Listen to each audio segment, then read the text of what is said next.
Praise the lord. యేసు క్రీస్తు వారి పరిశుద్ధమైన నామంలో మీ అందరికి వందనాలు శుభాలు తెలియపరుస్తున్నానండి. యెషయా గ్రంథం 22వ అధ్యాయం 73వ వచనం. తిట్టమైన చోట్ల మేకు కొట్టినట్లు నేను అతన్ని స్థిరపరిచేదను అని దేవుని వాక్యం సెలవిస్తుందండి. మనము మేకు అని చూసుకున్నప్పుడు మనము ఎక్కడ కొడతామంటే దిట్టంగా బలంగా ఎక్కడైతే ఉంటుందో అక్కడ మనము బలంగా సుత్తితో మేకును కొడుతూ ఉంటే సీల్ అనేది లోపలికి వెళ్తూ బలంగా ఉంటుందండి. ఎంత లాగినా కూడా బలంగా దృఢంగా ఉంటుంది. అలాంటి చోట్లో మనల్ని మేకు కొట్టినట్లుగా దేవుడు బలపరుస్తానని దేవుని వాక్యం సెలవిస్తుంది. ఈ లోకంలో మనుషులు ఎలా ఉన్నారంటే దేవుని సేవకుల్ని తీసివేయాలి, వాళ్ళని పెరికి వేయాలి, వాళ్ళని ఈ ఊర్లో ఉండేయకూడదు, లేదా ఇక్కడ ఉండేటువంటి ప్రాంతంలో ఈ ఏరియాలో ఉండేయకూడదు, వాళ్ళని తీసివేయాలని దేవుని బిడ్డలపైకి ఈ లోకంలో అనేక మంది మనుషులు వ్యతిరేకులై వస్తున్నారండి. అయితే దేవుడు స్థిరపరిచేటువంటి దేవుడు దిట్టమైన చోట్ల మనల్ని మేకు కొట్టినట్లుగా కొట్టి అక్కడ నుండి కదలకుండా దేవుడు కాపాడతారండి. కొన్నిసార్లు మనకు అవమానాలు రావచ్చు, నిందలు రావచ్చు, కానీ మనము వెళ్లకుండా ధైర్యంగా దేవుడి పైన విశ్వాసం కలిగి ఉంటే ఈ లోకంలో మనుషులందరూ వ్యతిరేకమే మన మీదకు వచ్చినా కూడా మనము భయపడాల్సిన అవసరం లేదు, దిగుడు పడాల్సిన అవసరం లేదు. అయితే మనం మనుషులం కాబట్టి సాతాను మనల్ని భయపెడుతుంది, అది మనుషుల్ని శోధిస్తుంది. సాతాను వాళ్ళని వీళ్ళని చూపించి మనుషులకి ఎలా భయం వస్తుందంటే నీ ప్రాణాలు తీసేస్తా, లేదా నీ బిడ్డల ప్రాణాలు, నీ భార్య ప్రాణాలు, నీ భర్త ప్రాణాలు, నీ వాళ్ళ ప్రాణాలు తీసేస్తాం, కిడ్నాప్ చేస్తామని ఎప్పుడైతే భయంకరమైన బెదిరింపులు వస్తాయో వాళ్ళు భయపడి అడుగులు వెనక్కేస్తూ ఉంటారు. అయితే దేవుని వాక్యం ఏం సెలవిస్తుందంటే మనల్ని భయపడొద్దు అని దేవుని వాక్యం సెలవిస్తుంది. అయితే కొన్నిసార్లు అలాంటి సమయాలు వచ్చినా కూడా మనము దేవుడికి ప్రార్థన చేసి దేవుడి చిత్తాన్ని కోరుకునే బిడ్డలుగా ఉండాలండి. అయ్యా నాకు ఇలా ఇబ్బందిగా కాల్స్ వచ్చాయి, నేను ఇప్పుడు ఎలా చేయాలి అని మనం ప్రతి ఒక్కటి దేవుడికి మనం లెక్క చెప్పాలి. దేవుడి వాక్యం అయితే భయపడొద్దని సెలవిస్తుంది. మనము వెనక్కపోతే భయపడి వెనక్కపోయినట్లు కాదు, కానీ తెలివితో వెనక్కపోయి దేవుడు కృప ద్వారా మనల్ని ముందుకు తీసుకొని వస్తారండి.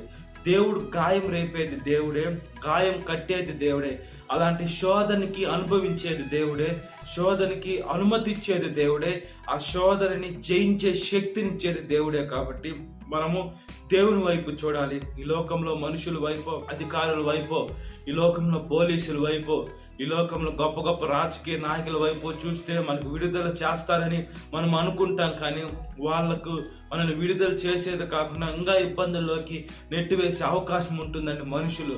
మనము దేవుడిని మాత్రమే ఆశ్రయించాలి. మన బంధువర్గం కూడా మనము ఎంత మాత్రం అంటే మనం ఏమైనా సహాయం అడిగినప్పుడు వాళ్ళు ఫోన్లు ఎత్తకుండా వాళ్ళు మొహం చాటేసి వెళ్ళిపోవచ్చు. మనల్ని దేవుడే మేకు కొట్టినట్లుగా అక్కడ ఏదైతే గట్టిగా ఉంటుందో అక్కడే మనం మేకులు కొడతాం. ఎందుకంటే ఏదైనా వాల్ క్లాక్లో ఏదో ఒకటి అక్కడ ఉంటే బాగుంటుందని. మనల్ని కూడా ఈ లోకంలో ఎక్కడైతే దృఢంగా అంటే అన్యులు ఎక్కువ ఉన్నారో, ఎక్కడైతే పాపం విస్తరించబడిందో, ఎక్కడైతే సాతాను పట్ల మనుషులు ఉన్నారో అక్కడ మనల్ని మేకు కొట్టినట్లుగా స్థిరంగా లోపలికి కొట్టి మన ద్వారా అనేక ఆత్మని రక్షించుకోవాలని యేసు క్రీస్తు వారు ఆశపడుతున్నారండి. మనము ఆ చుట్టుపక్కల ఉండే ఆ బల్లు లాంటి మనుషులను చూసి, లేదా ఈ చుట్టుపక్కల ఉండే వాటిని చూసి అది నాకేమైపోద్దని మనం భయపడకూడదండి. మనము దేవుని పైన భారం వేయాలి. దేవుడు అక్కడ తీసుకొని వచ్చాడు. మనుషుల్లాగా దేవుడు ఏం త్రోసేసి వెళ్ళిపోయే దేవుడు కాదు. దేవుడు మనతో ఉన్నాడు, మనతో పాటు దేవుడు కూడా చూస్తున్నాడు. మన శ్రమల పైన దేవుడు కూడా బాధ. మనం మన ప్రాణాల మీదకి వచ్చినప్పుడు షడ్రకు, మెషకు, అబేద్నెగోను వారిని, దానియేలు గారిని, అప్పుడు ఉండేటువంటి ఐగుప్తులను, ఇశ్రాయేలుని ఎర్ర సముద్రం పాయలు చేసి ఆరిన నేల మీద ఎలా నడిపించాడు, ఎరుకో గోల్లో కూల్చిన దేవుడు అప్పుడు ఎలా ఉన్నాడు దేవుడు, ఇప్పుడు కూడా ఆయనే మనకు దేవుడు. ఇప్పుడు కూడా మన ప్రాణం మీదకి వస్తే మన దేవుడు గమ్మునుండడండి. మెరుపు వేగంతో దూతలను పంపిస్తాడు. దేవుడే దిగొచ్చి మనల్ని కాపాడి మనల్ని రక్షించుకునే దేవుడు. ఒకవేళ మనల్ని కాపాడకపోయినా కూడా మన ఆత్మ ఎక్కడికి వెళ్ళాలంటే దేవుడి దగ్గరికి మన ఆత్మనైనా దేవుడు తీసుకుంటాడు. మన ప్రాణాల మీదకి వచ్చినంత మాత్రాన మనం దేవుడిని వదిలేసి ఏదైనా దేవుడు కాదు అని మన అబద్ధాలు చెప్పేసి ఈ లోకంలో మన ప్రాణం కాపాడుకోవాలని మనం అనుకుంటే పరలోకంలో మనం పోగొట్టుకుంటాం. ఈ లోకంలో నా దేవుడి కోసమైన ప్రాణం పోయినా పర్వాలేదు అనుకుంటే పరలోకంలో మనం కాపాడుకుంటాం. మనం పరలోకం అవసరం అండి. పరలోకంలోనే మనకు యుగ యుగాలు మనం మన తండ్రితో గడపచ్చు, మన తండ్రితో ఉండొచ్చు. మన తండ్రి మనము ఇద్దరం కలిసి మనము అక్కడ ఉండొచ్చు. కాబట్టి మనము చాలా జాగ్రత్తగా మనము ఈ లోకంలో మాట్లాడే మాటలు కూడా చాలా జాగ్రత్తగా మాట్లాడాలి. మనం స్థిరంగా ఉండాలి, బలంగా ఉండాలి. మనం అల్ప విశ్వాసం రాకూడదండి. ఇప్పుడు మనుషులు ఎలా ఉన్నారంటే ప్రార్థన చేసి ఆమె అనగానే వాళ్ళకి జవాబు వచ్చేయాలని అని చూస్తున్నారు. లేదండి, దేవుడు కొన్నిసార్లు కొన్ని ఇవ్వాలంటే మనకు కొన్ని నేర్పించాలని ఆలస్యం చేస్తాడు. ఇవ్వకుండా అయితే ఉండడు, ఇస్తాడు, అయితే ఆలస్యం చేస్తాడు. ఇచ్చేది కూడా మనకు మంచిది కోరుకుంటున్నామా, అది మనకి కీడైతే మనకి ఇవ్వడు. మనకి ఏదో ఒక రూపాన అది మనకి చెడ్డది, అది నీకు వస్తే ఇబ్బంది కలుగుద్దని మనకు చూపించి మన ద్వారానిచ్చి అది నాకు వద్దు అని చెప్పించుకొని దేవుడు మనల్ని దూరం చేసేస్తాడు. దేవుడు కొంతమంది మనుషులకి మనల్ని ఎందుకు దూరం చేస్తారంటే వాళ్ళు మన గురించి చెడ్డగా మాట్లాడుకొని ఉండొచ్చు, వాళ్ళు మన గురించి ఇబ్బందిగా అంటే మనల్ని శపించి ఉండొచ్చు, మన గురించి ఎంతెంతో ఎగతాళి చేసుకొని ఉండొచ్చు.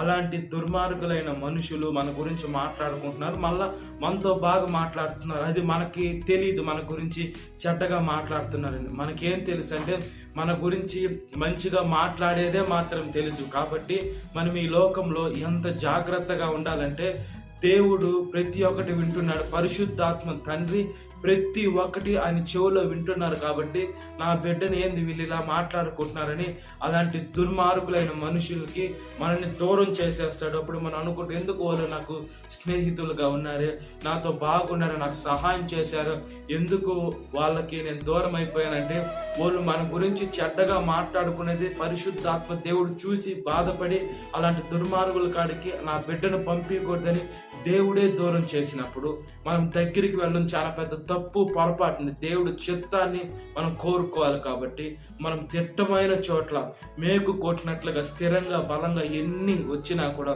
మనం కదలకుండా ఈ లోకంలో బ్రతుకున్నట్లుగా ప్రార్థన. మహాపరిశుద్ధాత్మదేవ, మా ప్రియ పరలోకమందున తండ్రి, ఈ లోకంలో ఎన్ని శ్రమలు, ఎన్ని బాధలు, ఎన్ని కష్టాలు, ఎన్ని నష్టాలు వచ్చినా దేవా మేము స్థిరంగా ఉండాలయ్యా, బలంగా ఉండాలయ్యా, దృఢంగా ఉండాలి దేవా. ప్రార్థన చేస్తున్నానయ్యా. దృఢంగా లేకుండా ఎప్పుడైతే వేసి ఉంటుందో అది ఎప్పటికైనా కూలిపోతుంది. అంటే ఇసుక మీద ఇల్లు కట్టబడితే కూలిపోతుందయ్యా, బండ మీద ఇల్లు కట్టబడితే స్థిరంగా ఉంటుంది. అది ఏమి బండ అంటే క్రీస్తు అనే బండ మీద ఇల్లు కట్టాలి దేవా. మీ బండ మీద దేవా మా జీవితాలని ఇల్లు కట్టుకునేదానికి సహాయం దయచేయండి అయ్యా. దుష్టుడైన సాతానయ్యా ఎవరిని మింగాలా, ఎవరిని ఇబ్బంది పెట్టాలా, ఎవరిని శ్రమలు పెట్టాలా, ఎవరిని అలా చేయాలా, ఇలా చేయాలా, ఎవరిని ఎంతగానో శోధించాలని సాతాను చూస్తుంది ప్రభువా. అయ్యా సాతాను పైన నాకు జయము దయచేయని నాయన, విజయము దయచేయని దేవా. సాతాను పైన యేసయ్యా మా హస్తము పైగానే ఉండాలి దేవా. నీ బిడ్డలమయ్యా, నీ పేరు చెప్పుకొని మీ సువార్త ప్రకటించే నీ ఆత్మను కలిగిన మీ బిడ్డలైన యేసే మా దగ్గరికి సాతాను శోధించాలని వస్తే యేసే ఓటి పైన మాకు అధికారం దయచేసి మేము పిరికాత్మతో భయపడకుండా దేవా మేము జయించాలి. సాతాను ఖచ్చితంగా శోధిస్తుంది, మిమ్మల్ని కూడా శోధించింది, మమ్మల్ని కూడా శోధిస్తుంది. ఖచ్చితంగా మేము దాన్ని జయించే శక్తిని మాకు దయచేయమని మీ పాదాల దగ్గరికి వస్తున్నాం దేవా. కాపాడండి అయ్యా. ఈరోజు పెళ్లి రోజు జరుపుకునేటువంటి వాడిని కాపాడండి అయ్యా. భర్త భార్యను ప్రేమించాలి, భార్య భర్తకు లోబడి ఉండాలి, వీరిద్దరు కలిసి ఉండాలా. బిడ్డలు లేని భార్యాభర్తలకి బిడ్డలు దయచేయండి, బిడ్డలున్న భార్యాభర్తలు వేసి మీలో ఎదగాల వల్ల యానివర్సరీని ఆశీర్వదించమని అడుగుతున్నాను. పుట్టినరోజు జరుపుకునేటువంటి వాడిని కాపాడండి అయ్యా. వేసే వాళ్ళిద్దరూ పుట్టినరోజు జరుపుకునే ప్రతి ఒక్క బిడ్డని ఏ వయసు వారైనా ఆశీర్వదించండి, దీవించండి. ఆరోగ్యంతో నింపండి. లోకంలో బుద్ధినందు, జ్ఞానమందు, మనుషుల దయందు వర్ధిలను, ముఖ్యంగా మీ దయందును వర్ధిల్లి మంచి పేరు తెచ్చుకొని మీ ఆత్మీయంగా మీరు ఎదిగేదానికి సహాయం తెచ్చండి అయ్యా. చనిపోయిన వారిని జ్ఞాపకం చేసుకోండి. వాళ్ళ బంధువర్గాలు, వాళ్ళ స్నేహితులు, వాళ్ళ రక్త సంబంధికులు అందరూ బాధపడుతున్నారు దేవా. క్రైస్తవులకి ఏం నిరీక్షణ ఉంటుందండి? ఎప్పటికైనా అతన్ని ఆమెను మేము చూస్తామని నిరీక్షణ ఉంటుంది. వాళ్ళు కూడా మంచిగా జీవించి చనిపోతే లేదా ఎప్పటికైనా చూస్తామని నిరీక్షణ ఉంటుంది. కాబట్టి మీ చిత్తాన్ని మా పట్ల నెరవేర్చండి దేవా. అన్యులకైతే నిరీక్షణ ఉండదు, మాకైతే క్రైస్తవులకైతే ఉంటుంది. కాబట్టి సహాయం దయచేయండి. ప్రతి ఒక్క యవనస్తురాలు కాపాడండి అయ్యా. యవనస్తురాలు మార్గం తప్పి కుడికి ఎడంకి తిరిగి పాపంలోకి వెళ్ళిపోతున్నారు దేవా. అలాగ వెళ్లకుండా యవన వయసులో కాడి మోటి నరునికి మేలు, అది మోపిన వాడు యెహోవా అని సెలవిచ్చారు. మీ కాడి మోస్తే మంచి మనసును దయచేయండి దేవా. అయ్యా, సాతాను శోధన ప్రతి ఒక్క పెట్టి విడుదల దయచేయండి. ఈ వాక్యం వింటున్న ప్రతి ఒక్క పెట్టిన పేరు పేరు జ్ఞాపకం చేసుకోండి. ఈ దినకాలపు దీన్ని తినపమని నజరేయుడైన యేసుక్రీస్తు వారి పరిశుద్ధమైన నామంలో మిక్కిలి వరం తలుచున్నాను మా పరలోకమందున్న తండ్రి. ఆమేన్. Praise the lord. God bless you. Have a great day.